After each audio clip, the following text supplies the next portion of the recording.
कैसे पहचाने, तो ये 8 लक्षण प्रकट होने लगते हैं जिस पर हरिजू की प्रियाजू की कृपा है। पहला, घोर अपराध करने वाले के प्रति भी दया की भावना,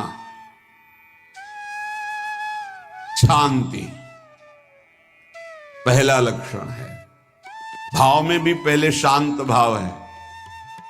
हमारे ऊपर श्री हरिजू की कृपा है, इसकी पहचान ये 8 लक्षण। पहला, शांति, अर्थात घोर अपराधी के प्रति भी गुस्सा ना क्षमा करना, ये हरि की कृपा का लक्षण है। देख लो भाई, घोर अपराधी शब्द तो जाने दो, जरा सा प्रतिकूल हो जाए तो लाख समझाओ पर भ्रकुटी तनी रहती है।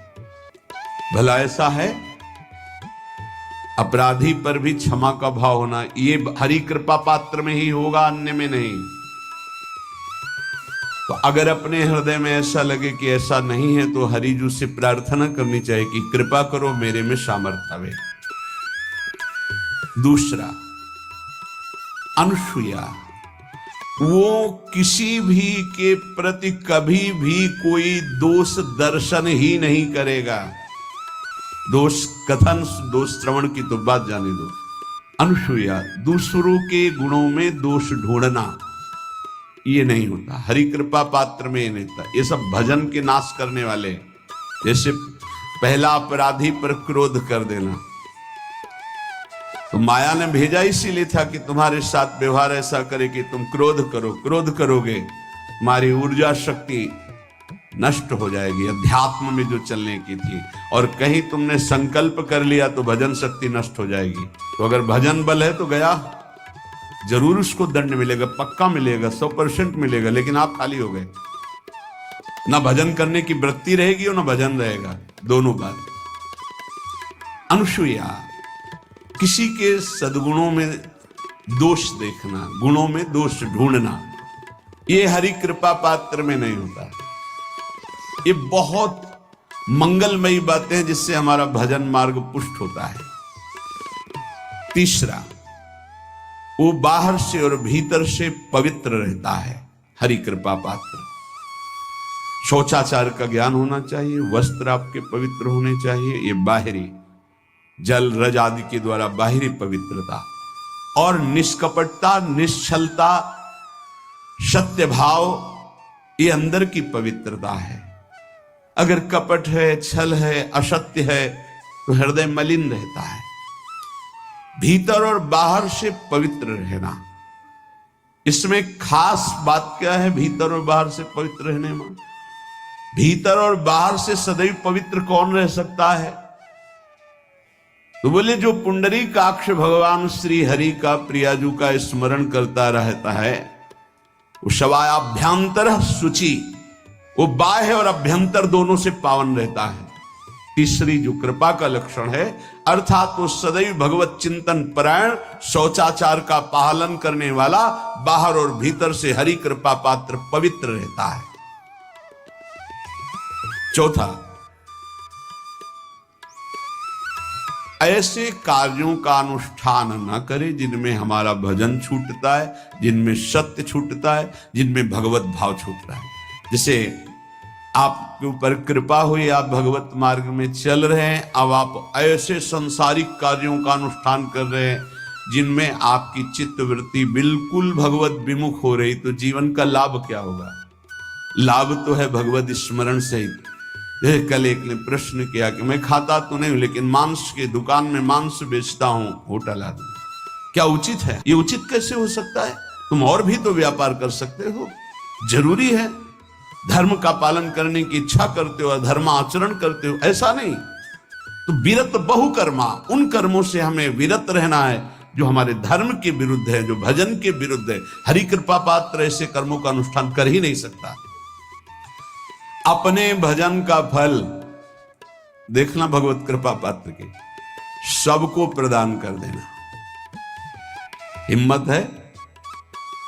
अपने भजन, इतनी मेहनत से किया हुआ भजन, भजन होने के बाद, हे प्रभु इस भजन का फल हो। सर्वे भवन्तु सुखिना सर्वे सन्तु निरामयः।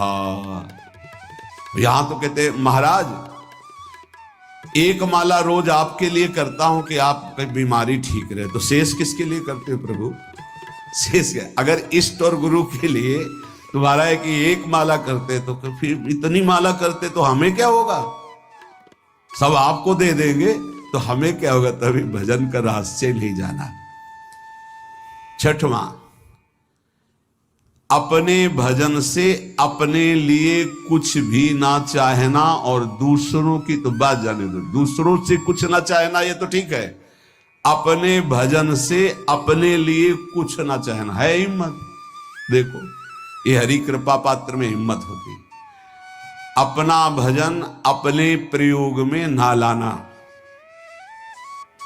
इसका भी आंतरिक रहस्य है। अपने प्रयोग में आप शरीर को लेकर के बोलेंगे, अगर स्वरूप को लेकर तो प्रयोग की कोई वहां जरूरत ही नहीं, स्वरूप पूर्ण काम है, वहां कोई अभाव नहीं। जब आप कोई भाव अपने लिए करेंगे तो देह भाव होगा, देह भाव से किसी विषय की मांग होगी। विषय पूर्ति भजन का फल नहीं होता, भजन का फल होता विषय निवृत्ति। बहुत जोर की बात है, कैसे समझ गए?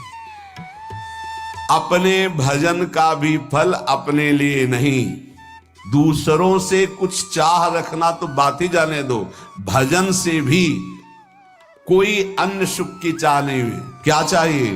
भजन ही बनता रहे, भजन का फल भजन बनता रहे, खूब निरंतर जप करते रहे।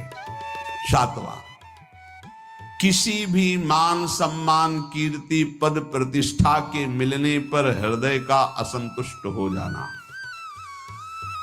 यह हरि कृपा पात्र का लक्षण होता है। प्रणाम नमस्कार जय हो तो हृदय में असंतुष्ट हो जाना चाहिए। कोई किंचन मात्र अभिमान न उदय हो जाए। प्रभु बचाओ, ये माया की चकाचौंध से बचा लो नाथ। कौन सा अपराध बन गया कि आपकी जय की जगह यहां हमको ऐसा सुनना पड़े।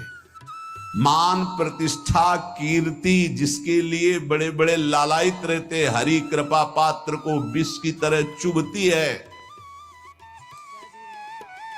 और आठवां,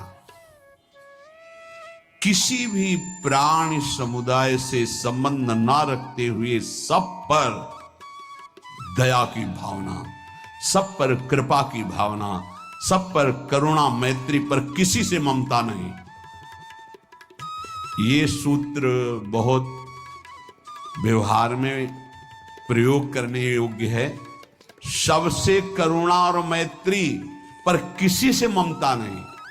करुणा तो करी भरत जी ने, मैत्री भी की मृग से, पर ममता रहित नहीं रहे। ममता कर ली तो अगला जन्म हिरण का हो गया।